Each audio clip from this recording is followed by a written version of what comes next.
ഹരേ കൃഷ്ണ. എല്ലാവർക്കും മാധവത്തിലേക്ക് സ്വാഗതം. ഇന്നലെ നമ്മൾ ഭാഗവതത്തിലെ വളരെ പ്രധാനപ്പെട്ട ഒരു ഭാഗം ഇട്ടിരുന്നു. എല്ലാവരും അത് കേൾക്കണം, കേൾക്കാത്തവരുണ്ടെങ്കിൽ. കാരണം അംബരീഷ ചരിതമാണ് ഭാഗവതത്തിലെ ആ ഭാഗം. എല്ലാവരും കേൾക്കണം. അത് കേൾക്കാതെ മുമ്പോട്ട് പോയതുകൊണ്ട് യാതൊരു പ്രയോജനവുമില്ല. അത്രത്തോളം പ്രാധാന്യമുള്ള ഒരു ഭാഗമാണ് അംബരീഷ ചരിതം. അതുകൊണ്ടാണ് വീണ്ടും വീണ്ടും ഞാൻ ആ കാര്യം ഓർമ്മിപ്പിക്കുന്നത്. അത് കേട്ടാൽ നിങ്ങൾക്ക് മനസ്സിലാകും എന്താണ് ഇത്രയും പ്രാധാന്യം അതിന് കൊടുക്കുന്നതെന്ന്. അത് കേട്ടാലേ പിന്നീട് അങ്ങോട്ടുള്ള ഭാഗങ്ങൾ നമ്മൾ കേട്ടാൽ നമുക്ക് ഒരു പ്രയോജനം ലഭിക്കുകയുള്ളൂ. അതുകൊണ്ടാണ് പറയുന്നത്. ഇന്ന് നമ്മൾ ഭഗവാൻ ശ്രീകൃഷ്ണൻ്റെ ജനനത്തിന് മുന്നോടിയായിട്ട് നടന്ന കാര്യങ്ങളൊക്കെയാണ് പറയുന്നത്. ദ്വാപരയുഗമാണ്. ദ്വാപരയുഗത്തിൻ്റെ അവസാന കാലഘട്ടമാണ്. ആ സമയം കലിയുഗത്തിൻ്റെ ചില ലാഞ്ചനകളും കൂടി അവിടെ കാണാനിടയായി. അതായത് ഭൂമിക്ക് വളരെയധികം ഭാരം വർദ്ധിച്ചു. ദുഷ്ടന്മാരുടെ പ്രവർത്തികൾ ദേവിയെ വളരെയധികം സങ്കടപ്പെടുത്തുന്നു. ദുഷ്ടരാജാക്കന്മാർ ഭൂമിയിൽ ഭരിക്കുന്നു. അവർ ദേവിയെ വല്ലാതെ ഉപദ്രവിക്കുന്നു. അങ്ങനെ ഭൂമിക്ക് ഒട്ടും തന്നെ ഒരു സ്വൈര്യമില്ലാത്ത അവസ്ഥയായി. യാഗങ്ങളും പുണ്യകർമ്മങ്ങളും ഒന്നും തന്നെ നടക്കുന്നില്ല. മഴയില്ല. അങ്ങനെ ആകെ ഒരു ബുദ്ധിമുട്ട്. ദ്വാപരയുഗത്തിൻ്റെ അന്ത്യകാലമാണ്. ആ സമയത്ത് സഹിക്കാൻ വയ്യാതെ ഭൂമിദേവി ഒരു പശുക്കുട്ടിയുടെ രൂപം ധരിക്കുകയാണ്. എന്നിട്ട് ഭഗവതി എവിടേക്ക് ചെല്ലുകയാണ്? സത്യലോകത്തിലേക്ക് ചെല്ലുകയാണ്. സത്യലോകത്തിൽ ആരാണ് ഉള്ളത്? എല്ലാവർക്കും അറിയാം, ബ്രഹ്മദേവനാണ്. ബ്രഹ്മദേവൻ്റെ അടുക്കലേക്ക് ഭൂമിദേവി ചെന്നിട്ട് ഈ സങ്കടത്തിൽ നിന്നും തന്നെ രക്ഷിക്കണമേ എന്ന് പ്രാർത്ഥിച്ചു. ആ സമയത്ത് അവിടേക്ക് നാരദരും മറ്റ് പ്രധാനപ്പെട്ട മഹർഷിമാരും എല്ലാവരും തന്നെ അവിടെ എത്തിച്ചേർന്നു. അവരെല്ലാവരും കൂടി ബ്രഹ്മദേവനോട് അപേക്ഷിക്കുകയാണ്, ഇതിനൊരു പരിഹാരം കണ്ടെത്തിത്തരണം. ആകെ നാശകോലാഹലമായിരിക്കുന്നു ഭൂമി. അതുകൊണ്ട് ഇതിനൊരു പരിഹാരം കാണണം എന്ന് പറഞ്ഞു. ആ സമയത്ത് ബ്രഹ്മദേവൻ പറഞ്ഞു, നമുക്ക് കൈലാസത്തിലേക്ക് പോകാം, മഹാദേവനോട് സങ്കടം പറയാം എന്ന് പറയുന്നു. അങ്ങനെ ഇവരെല്ലാവരും കൂടി കൈലാസത്തിൽ എത്തിച്ചേരുന്നു. കൈലാസനാഥനോട് പ്രശ്നങ്ങളൊക്കെ പറയുന്നു. ഒരു പരിഹാരമുണ്ടാക്കി തരണമെന്ന് പറയുന്നു. അങ്ങനെ കൈലാസനാഥൻ പറയുകയാണ്, നമുക്ക് വൈകുണ്ഠത്തിലേക്ക് പോയി ഭഗവാനോട് പറയാം, അദ്ദേഹം എന്തായാലും ഒരു പോംവഴി കണ്ടെത്തിത്തരും എന്ന് പറഞ്ഞിട്ട് ഈ ബ്രഹ്മദേവനും നാരദരും മഹർഷിമാരും ഭൂമിദേവിയും കൈലാസനാഥനും എല്ലാവരും കൂടി വൈകുണ്ഠത്തിലേക്ക് ചെല്ലുകയാണ്. അങ്ങനെ വൈകുണ്ഠത്തിലേക്ക് ചെന്നിട്ട് അവരെല്ലാവരും കൂടി നാരായണമൂർത്തിയെ പ്രാർത്ഥിച്ചു. ആ സമയത്ത് സാക്ഷാൽ വൈകുണ്ഠപതി ഇങ്ങനെ അരുളി ചെയ്തു, ഭൂമിയുടെ ഭാരം തീർത്ത് ലോകരക്ഷ ചെയ്യുവാനും ധർമ്മം സ്ഥാപിക്കുവാനും വേണ്ടി ഞാൻ യഥാകാലം മധുരാപുരിയിൽ വാസുദേവ യാദവൻ്റെ പുത്രനായി അദ്ദേഹത്തിൻ്റെ പത്നിയായ ദേവകീദേവിയുടെ ഗർഭത്തിൽ എൻ്റെ സമ്പൂർണ്ണ കലകളോടും കൂടി അവതരിക്കുന്നതാണ്. വിശ്വകാരിണിയായ വിഷ്ണുമായ ഉമാദേവിയോട് ചേർന്ന് അമ്പാടിയിൽ യശോദയുടെ പുത്രിയായി ജനിക്കും. എൻ്റെ തൽപ്പമായ സർപ്പങ്ങളുടെ നാഥൻ അനന്തൻ എൻ്റെ ജ്യേഷ്ഠനായി ജനിക്കും. എന്നിൽ ഭക്തിയുള്ള ദേവന്മാർ തങ്ങളുടെ സൂക്ഷ്മാംശം കൊണ്ട് യാദവരായും ഗോപന്മാരായും ജനിക്കണം. എന്നിൽ ഭക്തിയുള്ള ദേവസ്ത്രീകൾ ഗോപസ്ത്രീകളായും പിറക്കണം. അതിനുവേണ്ട സകല സംവിധാനങ്ങളും ബ്രഹ്മദേവൻ നിർവഹിച്ചുകൊള്ളും.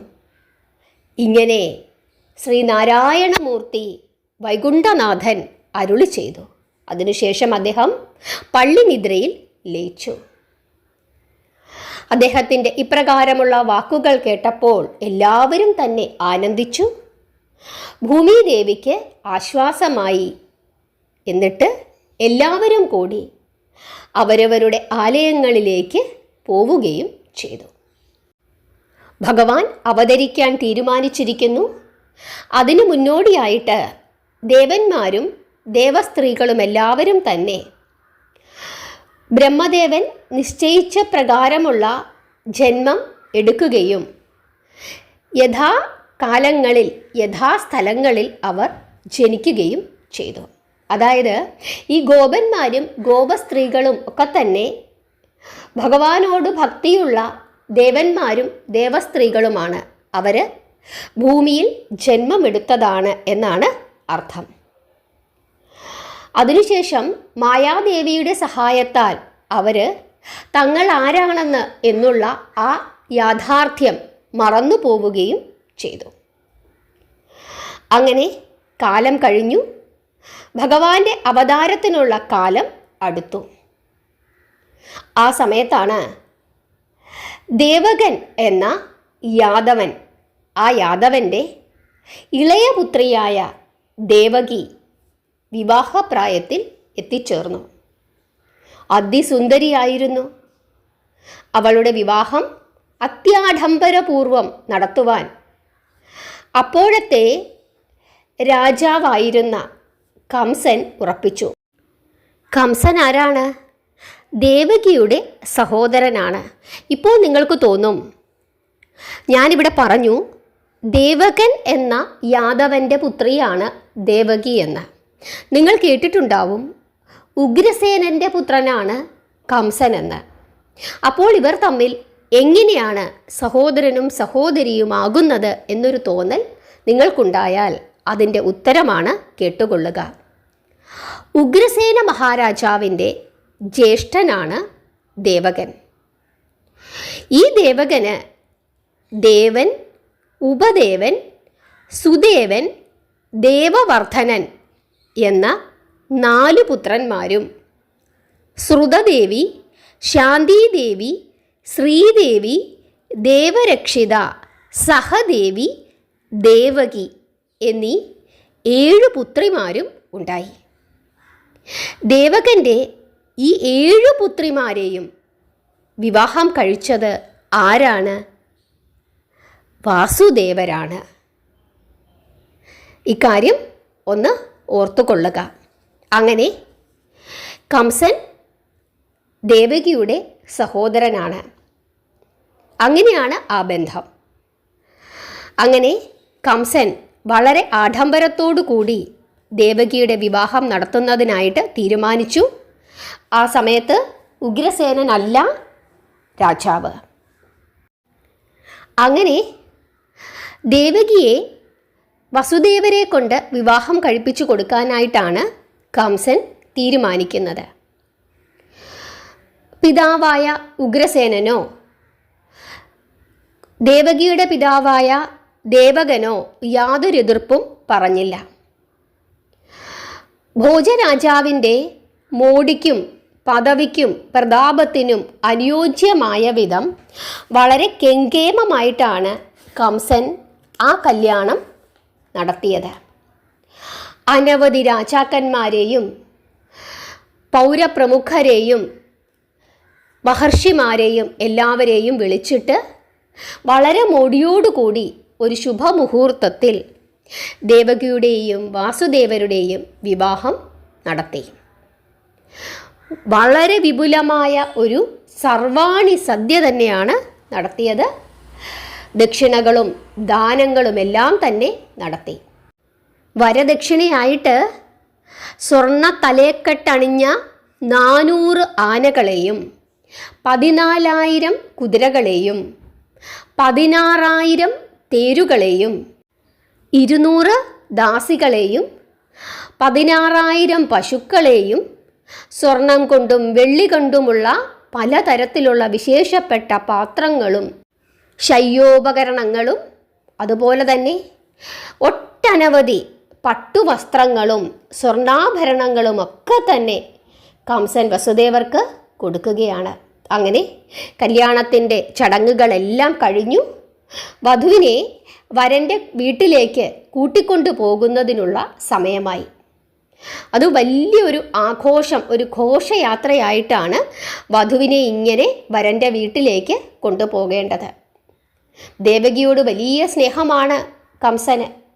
അങ്ങനെ ആ സ്നേഹത്തിൻ്റെ ആധിക്യം കൊണ്ട് കംസൻ തൻ്റെ രഥം വസുദേവർക്കും ദേവകിക്കും പോകാനായിട്ട് നൽകുകയാണ്. അങ്ങനെ ആചാരവിധി അനുസരിച്ച് എല്ലാവരെയും വസുദേവരും ദേവകിയും വന്ദിക്കുന്നു. യാത്രയ്ക്കുള്ള അനുവാദവും അനുഗ്രഹങ്ങളുമൊക്കെ തന്നെ വാങ്ങി. അതിനുശേഷം വധൂവരന്മാർ കംസൻ്റെ തേരിൽ കയറി. അപ്പോൾ വീണ്ടും കംസൻ വസുദേവർക്കും ദേവകിക്കും കുറച്ചും കൂടി കാര്യങ്ങളൊക്കെ കൊടുക്കുകയാണ്. അതായത് 12 ഭാരം സ്വർണം കൂടി കംസൻ വീണ്ടും കൊണ്ടുവന്ന് ആ രഥത്തിൽ വെച്ചു. എന്നിട്ട് എൻ്റെ അനുജത്തിയുടെ ഈ രഥം ഇപ്പോൾ നയിക്കാൻ പോകുന്നത് ഞാനാണ് എന്ന് ഉച്ചത്തിൽ വിളിച്ചു പറഞ്ഞു. എന്നിട്ട് ചമ്മട്ടിക്കോലും എടുത്തുകൊണ്ട് കുതിരക്കാരനെ മാറ്റിയിട്ട് ആ സാരഥിയുടെ സ്ഥാനത്തിലേക്ക് കംസൻ ചാടി കയറിയിരുന്നു. അത്ര സ്നേഹമാണ്. എന്നിട്ട് കംസൻ തേരു തെളിക്കുകയാണ്. വാദ്യമേളങ്ങളും പാട്ടുകളും ചതുരംഗ സേനകളും ഒക്കെ തന്നെയുണ്ട്. അവരുടെയൊക്കെ അകമ്പടിയോടു കൂടിയാണ് ആ വിവാഹ ഘോഷയാത്ര മുമ്പോട്ട് നീങ്ങുന്നത്. മഹാരാജാവ് തന്നെയാണല്ലോ തേരു തെളിക്കുന്നത് എന്ന് കണ്ട് എല്ലാവരും ആഹ്ലാദിച്ചു, അതിശയിച്ചു. അനുജത്തിയോട് വലിയ സ്നേഹമാണ് ചേട്ടന്. ഇടയ്ക്ക് തിരിഞ്ഞു നോക്കുന്നുണ്ട്. എന്നിട്ട് ചോദിക്കുന്നുണ്ട്, അനുജത്തി രഥത്തിന് വേഗം കൂടുന്നോ? നിനക്ക് ഭയം വർദ്ധിക്കുന്നുണ്ടോ? ഇങ്ങനെയൊക്കെ ചോദിക്കുന്നുണ്ട്. അങ്ങനെ ചോദിച്ചുകൊണ്ടൊക്കെയാണ് രഥം ഓടിക്കുന്നത്. അങ്ങനെ ഈ ഘോഷയാത്ര കുറച്ചു ദൂരം മുമ്പോട്ട് ചെന്നപ്പോൾ പെട്ടെന്ന് ഒരു അശരീരി കേൾക്കുകയാണ്. ഹേ ദുഷ്ടനായ കംസ, നീ സൂക്ഷിച്ചു കൊള്ളുക. നിന്റെ ഈ സഹോദരി പ്രസവിക്കുന്ന 8ാമത്തെ പുത്രൻ നിന്നെ വധിക്കുന്നതാണ്. അതിൽ നിന്നും രക്ഷപ്പെടണമെങ്കിൽ അതിനുള്ള മാർഗം നീ തന്നെ കണ്ടുപിടിക്കുക. ഇതായിരുന്നു ആ അശരീരി. ഈ അശരീരി കേട്ടപ്പോൾ കംസൻ പെട്ടെന്ന് ഭയന്നു. എന്നിട്ട് സഹോദരിയുടെ നേർക്ക് തുറിച്ചു നോക്കി. അപ്പോൾ സ്നേഹമെല്ലാം മറന്നു. തൻ്റെ ജീവന് ഭീഷണിയായിരിക്കുന്നത് എത്ര തന്നെ താൻ സ്നേഹിച്ചിരിക്കുന്ന സഹോദരിയാണ് എന്നുപോലും ആ നിമിഷം കംസൻ മറന്നുപോകുന്നു. അതേവരെ ആത്മാവിനെ പോലെ സ്നേഹിച്ചിരുന്ന ആ അനുജത്തിയെ കംസൻ ഭീതിയാൽ ഒരു ഘോര ശത്രുവിനെ പോലെ വെറുത്തു. ഇവളുടെ പുത്രൻ എന്നെ കൊല്ലുമെന്നാണോ പറഞ്ഞത്? എന്നെ കൊല്ലുമെങ്കിൽ അതിനു മുമ്പ് ഇവളെ ഞാൻ കൊന്നുകളയും. ഈ ജനമധ്യത്തിൽ വെച്ചു തന്നെ എൻ്റെ വാളിന് ഇവളെ ഞാൻ ഇരയാക്കും. നീ ജീവിച്ചിരുന്നെങ്കിൽ മാത്രമല്ലേ നീ പ്രസവിക്കുകയുള്ളൂ. നിന്റെ രക്ഷ നീ തന്നെ ഓർത്തുകൊള്ളുക. ഇങ്ങനെ പറഞ്ഞിട്ട് ദേഷ്യപ്പെട്ടുകൊണ്ട് ചമ്മട്ടിക്കോലെടുത്ത് വലിച്ചെറിഞ്ഞിട്ട് വാളുമെടുത്തുകൊണ്ട് മുമ്പോട്ട് ചാടുകയാണ് ആര്? കംസൻ. എന്നിട്ട് സഹോദരിയുടെ മുടിയിൽ ചുറ്റിപ്പിടിച്ചു വലിച്ചിട്ട് സഹോദരിയെ ഇങ്ങനെ വലിച്ച് തേരിൽ നിന്നും പുറത്തേക്ക് ഇറക്കി. എന്നിട്ട് കഴുത്തു വെട്ടാനായിട്ട് ആ ദുഷ്ടൻ വാൾ ഓങ്ങുകയാണ്. ആ സമയത്ത് ദേവകി കണ്ണുമടച്ച് പേടിച്ച് നിലവിളിച്ചു. അത് കണ്ടപ്പോൾ ജനങ്ങളെല്ലാം അത്ഭുതപ്പെട്ടു. വാദ്യമേളങ്ങളെല്ലാം നിലച്ചു. എങ്ങും ശ്മശാന മൂകത. ആ സമയം വസുദേവൻ കംസൻ്റെ കയ്യിലെ ആ വാളിൽ ഇങ്ങനെ മുറുക്ക പിടിച്ചു. എന്നിട്ട് കയ്യും വാളും കൂട്ടി പിടിച്ചിട്ട് ശാന്തതയോടുകൂടി ഇങ്ങനെ പറഞ്ഞു, അല്ലയോ കംസരാജ, അങ്ങനെ ചെയ്യല്ലേ. സ്ത്രീകളെ വധിക്കുന്നത് പാപമാണ്. അങ്ങയുടെ കയ്യാൽ മരിക്കത്തക്കവണ്ണം ഇവൾ എന്തു കുറ്റം ചെയ്തു? ആകാശത്തു നിന്നും ഒരു ശബ്ദം കേട്ടതിനെ അങ്ങ് വിശ്വസിക്കുന്നുവോ? അത് വിശ്വസിച്ചിട്ട് അങ്ങ് സ്വന്തം സഹോദരിയെയാണ് വധിക്കാൻ പോകുന്നത് എന്ന് അങ്ങ് മറന്നുപോയോ? എത്ര കഷ്ടമാണിത്! ലോകത്തിൽ ഒരു മനുഷ്യനായി നമ്മൾ ജനിച്ചു കഴിഞ്ഞാൽ തീർച്ചയായിട്ടും നമുക്കെല്ലാവർക്കും മരണമുണ്ട്. ഇന്നപ്പോൾ ഇന്ന സമയത്ത് ഇന്ന വിധത്തിലാണ് മരണമെന്ന് വിധാതാവ് നേരത്തെ തന്നെ നിശ്ചയിച്ചിട്ടുണ്ട്. അതാർക്കും മാറ്റാൻ സാധിക്കുന്നതല്ല എന്ന് അങ്ങേക്ക് അറിയാമല്ലോ. ഇവളുടെ 8ാമത്തെ പുത്രൻ അങ്ങയെ വധിക്കും എന്ന് ഭഗവാൻ നിശ്ചയിച്ചിട്ടുണ്ടെങ്കിൽ അതിനെ മാറ്റാൻ എങ്ങനെ നമുക്ക് സാധിക്കും? അതിനും പുറമെ ഇങ്ങനെയൊരു അശരീരി കൊണ്ട് അങ്ങയുടെ മരണത്തെ പ്രവചിക്കാൻ ദേവന്മാർക്ക് എന്താണ് ഇത്ര ആവശ്യം? എല്ലാ രാജാക്കന്മാരുടെയും മരണത്തെക്കുറിച്ച് ആരെങ്കിലും ഇങ്ങനെ പ്രവചിക്കാറുണ്ടോ? വംശസ്ഥാപകരായ യദു, വിഷ്ണി, അന്ധകൻ മുതലായവർ എത്രയോ ശ്രേഷ്ഠന്മാരായിരുന്നു. അവരുടെ മരണത്തെക്കുറിച്ച് യാതൊരു ആകാശവാണിയും ഉണ്ടായതായി നാം ആരും തന്നെ കേട്ടിട്ടില്ല. ആ സ്ഥിതിക്ക് ഇത് ദേവന്മാരൊന്നും പറഞ്ഞതാണെന്ന് ഞാൻ വിശ്വസിക്കുന്നില്ല. ഇതേതോ അസുരന്മാരുടെ മായാപ്രവർത്തികളാണ്. അതുകൊണ്ട് അങ്ങ് ആ ആകാശവാണിയെ വിശ്വസിച്ചിട്ട് പാവപ്പെട്ട അനുജത്തിയെ വധിക്കുന്നത് ധർമ്മമല്ല. അത് അങ്ങയുടെ കീർത്തിയെ നശിപ്പിക്കും. പാപകരമായ സ്ത്രീവധം മൂലം അങ്ങയുടെ കീർത്തിക്ക് കളങ്കം സംഭവിക്കും. അതുകൊണ്ട് അരുത്, നിർദോഷിയായ ഇവളെ അങ്ങ് കൊല്ലരുത്. ഇങ്ങനെ വസുദേവർ കംസനോട് പറഞ്ഞു. പക്ഷേ കംസന്റെ മനസ്സ് ശാന്തമായില്ല. അപ്പോഴും വാളും ഓങ്ങിക്കൊണ്ട് നിൽക്കുകയാണ്. അപ്പോൾ വസുദേവർ വീണ്ടും പറഞ്ഞു, ഇവളുടെ 8ാമത്തെ പുത്രനല്ലേ അങ്ങയെ വധിക്കുന്നത്? ഇവൾ പ്രസവിക്കുന്ന എല്ലാ കുഞ്ഞുങ്ങളെയും ഞാൻ അങ്ങേക്ക് കൊണ്ടുവന്ന് തന്നുകൊള്ളാം. അങ്ങ് എന്തു വേണമെങ്കിലും ചെയ്തു കൊള്ളൂ. അങ്ങ് ഒരു കാരണവശാലും ദേവകിയെ വധിക്കരുത്. ഞാനാണ് പറയുന്നത്. അങ്ങ് എന്നെ വിശ്വസിക്കൂ. എല്ലാ കുഞ്ഞുങ്ങളെയും ഞാൻ അങ്ങേക്ക് കൊണ്ടുവന്ന് തരാം എന്ന് പറഞ്ഞ് വസുദേവർ കാലിൽ വീഴുകയാണ്. സത്യസന്ധനാണ് വസുദേവർ. അതുകൊണ്ട് അത് കംസൻ സ്വീകരിച്ചു. സ്ത്രീകളെ വധിക്കുന്നത് കംസനും ഇഷ്ടമല്ല. അങ്ങനെ ആ ഉദ്യമത്തിൽ നിന്നും കംസൻ പിൻവാങ്ങി. അതിനുശേഷം രഥത്തിൽ കയറി വാദ്യമേളങ്ങളോടുകൂടി വസുദേവരുടെ കൊട്ടാരത്തിലേക്ക് പോയി ദേവകിയെ വസുദേവരുടെ കൊട്ടാരത്തിൽ ആക്കുന്നു. അതിനുശേഷം കംസൻ തിരിച്ച് കംസൻ്റെ കൊട്ടാരത്തിലേക്ക് പോയി. അങ്ങനെ മാസങ്ങൾ കഴിഞ്ഞു. ദേവകി ഗർഭം ധരിച്ചു. കംസൻ അതറിഞ്ഞു. ആദ്യത്തെ ഗർഭമായതുകൊണ്ട് കംസൻ അത് വലിയ കാര്യമാക്കിയൊന്നും എടുത്തില്ല. 10 മാസം കഴിഞ്ഞ് ദേവകി ഒരാൺകുഞ്ഞിനെ പ്രസവിച്ചു. അങ്ങനെ ആ കുഞ്ഞിന് പാലുമൊക്കെ കൊടുത്ത് ദേവകി ഒരമ്മയായതിൻ്റെ ആനന്ദത്തിൽ ഇരിക്കുകയാണ്. വസുദേവർ സത്യവാനാണ്. താൻ പറഞ്ഞ വാക്ക് പാലിക്കണം. അതുകൊണ്ട് ദേവകിയുടെ കയ്യിൽ നിന്നും ആ കുഞ്ഞിനെ വാങ്ങിക്കൊണ്ട് വസുദേവര് കംസന്റെ മുമ്പിൽ ചെന്നു. എന്നിട്ട് കുട്ടിയെ കംസന് നൽകുകയാണ്. ആ സമയത്ത് കംസൻ പറഞ്ഞു, ദേവകി പ്രസവിക്കുന്ന 8ാമത്തെ കുട്ടിയാണല്ലോ എന്നെ വധിക്കുന്നത്. അതുകൊണ്ട് ഈ കുഞ്ഞിനെ ഞാൻ ഒന്നും തന്നെ ചെയ്യുന്നില്ല. കൊണ്ടുപോയി സുഖമായി വളർത്തിക്കൊള്ളുക എന്ന് പറഞ്ഞ് ഈ കുഞ്ഞിനെ വസുദേവർക്ക് തിരിച്ചു കൊടുത്തു. അങ്ങനെ ചിലപ്പോൾ ദുഷ്ടന്മാർ ഇതുപോലുള്ള കരുണാശാലികളായി കാണാറുണ്ട്. വസുദേവർക്ക് വലിയ ആശ്വാസമായി. കുഞ്ഞിനെയും കൊണ്ട് വസുദേവര് തിരിച്ചു കൊട്ടാരത്തിൽ വന്നു. ദേവകിയെ ഏൽപ്പിച്ചു. ദേവകിക്ക് വലിയ സന്തോഷമായി. കരഞ്ഞു തളർന്നു കിടക്കുകയായിരുന്നു ആ പാവം. തൻ്റെ കുഞ്ഞ് മരിച്ചുപോയി, ഇനി ഒരിക്കലും ആ കുഞ്ഞിനെ തനിക്ക് കാണാൻ സാധിക്കുകയില്ല എന്ന് വിചാരിച്ചിരിക്കുകയായിരുന്നു പാവം ദേവകി. മരിച്ചുപോയ തൻ്റെ കുഞ്ഞ് ജീവിച്ചു വന്നിരിക്കുന്നു എന്നുള്ള തോന്നലാണ് ആ സമയം ആ പാവത്തിന് ഉണ്ടായത്. അതിനുശേഷം യദുകുല ആചാര്യനായ ഗർഗമുനിയെ വരുത്തുകയും ആ കുഞ്ഞിന് കീർത്തിമാൻ എന്ന് പേരിടുകയും ചെയ്തു. കുറച്ചു ദിവസം കഴിഞ്ഞപ്പോൾ നാരദൻ കംസൻ്റെ കൊട്ടാരത്തിലേക്ക് വന്നു. കംസൻ നാരദനെ സ്വീകരിച്ചു. വേണ്ട ബഹുമാനങ്ങളെല്ലാം കൊടുത്തു. അദ്ദേഹത്തെ പൂജ്യമായ സ്ഥാനത്ത് ഇരുത്തി. എന്നിട്ട് എന്തിനാണ് അങ്ങ് വന്നത് എന്ന് ചോദിച്ചു. അപ്പോൾ നാരദര് ഇങ്ങനെ പറഞ്ഞു, അല്ലയോ കംസരാജാവേ, അങ്ങ് കീർത്തിമാനാണ്, ശ്രീമാനുമാണ്. പക്ഷെ അങ്ങയുടെ ബുദ്ധിക്ക് അല്പം എന്തോ തകരാറ് സംഭവിച്ചോ എന്ന് എനിക്കൊരു സംശയം.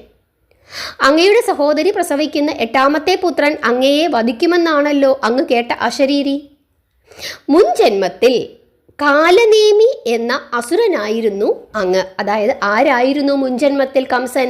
കാലനേമി എന്ന അസുരനായിരുന്നു എന്ന് നാരദര് പറഞ്ഞു കൊടുക്കുകയാണ് കംസന്റെ മുൻജന്മത്തെ പറ്റി.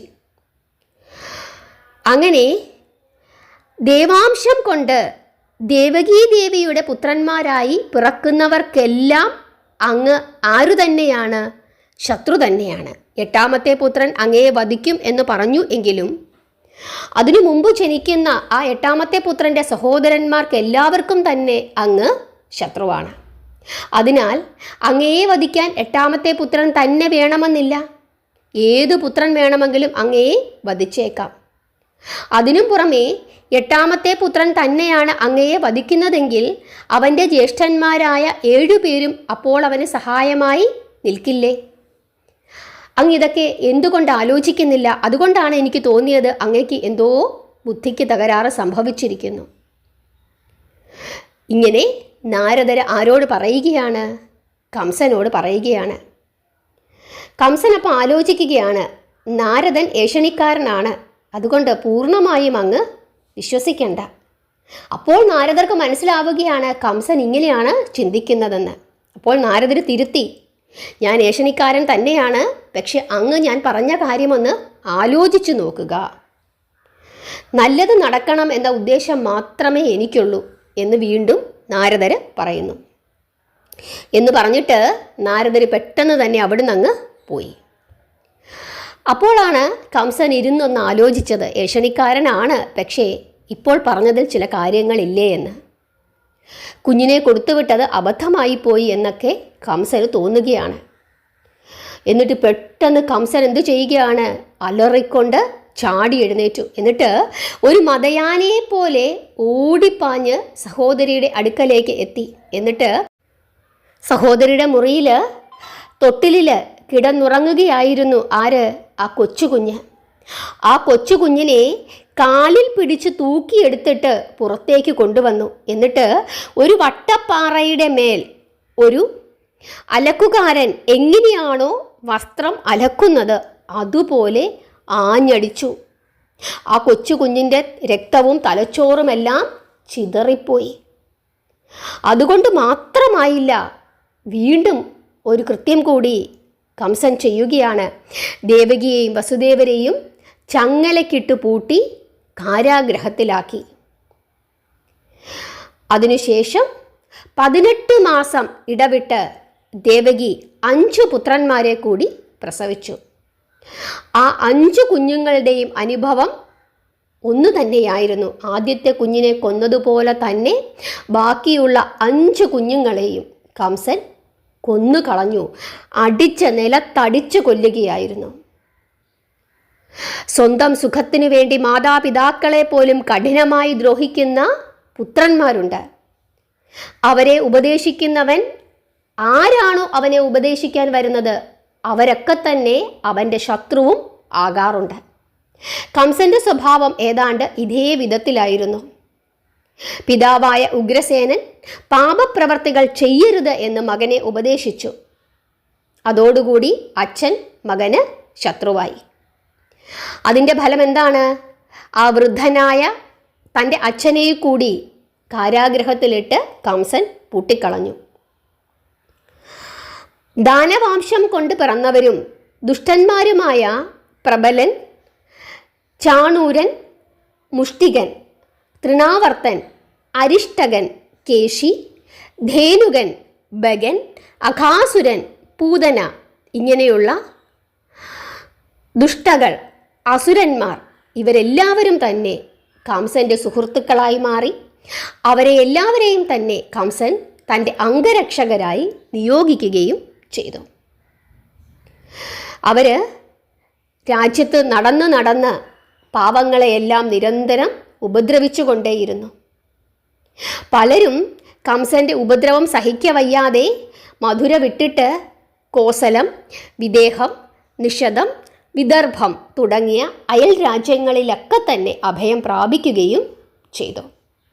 ബ്രാഹ്മണർ തങ്ങളുടെ പൂജകളൊക്കെ തന്നെ മുടക്കി. അവർക്കത് ചെയ്യാൻ സാധിക്കുന്നില്ല, യാഗങ്ങൾ ചെയ്യാൻ സാധിക്കുന്നില്ല. അങ്ങനെ മധുര എന്ന് പറഞ്ഞ ആ നഗരം പാപികളുടെ ഒരു സങ്കേതമായി മാറുകയാണ്. ഹരേ കൃഷ്ണ. ഇത് കലികാലത്തിനു മുന്നോടിയായിട്ടുള്ള സൂചനകളാണ്. ഇങ്ങനെയുള്ള ഈ അസുരന്മാരുടെ പ്രവൃത്തി മൂലം ഭൂമിദേവി വളരെയധികം ദുഃഖിക്കുകയാണ്.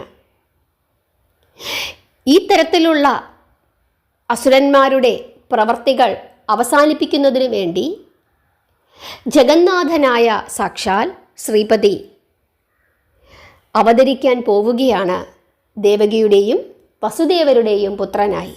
ആ ഭാഗം ശ്രീകൃഷ്ണ അവതാരം നമുക്ക് അടുത്ത ദിവസം, നാളെ ഏകാദശി ദിവസത്തിൽ നമുക്ക് ആ ഭാഗം കേൾക്കാം. എല്ലാവരും ആ ഭാഗത്തിന് വേണ്ടി കാത്തിരിക്കുക, നാമം ജപിച്ചുകൊണ്ടേയിരിക്കുക. എല്ലാവരെയും ഭഗവാൻ അനുഗ്രഹിക്കട്ടെ. ഹരേ കൃഷ്ണ.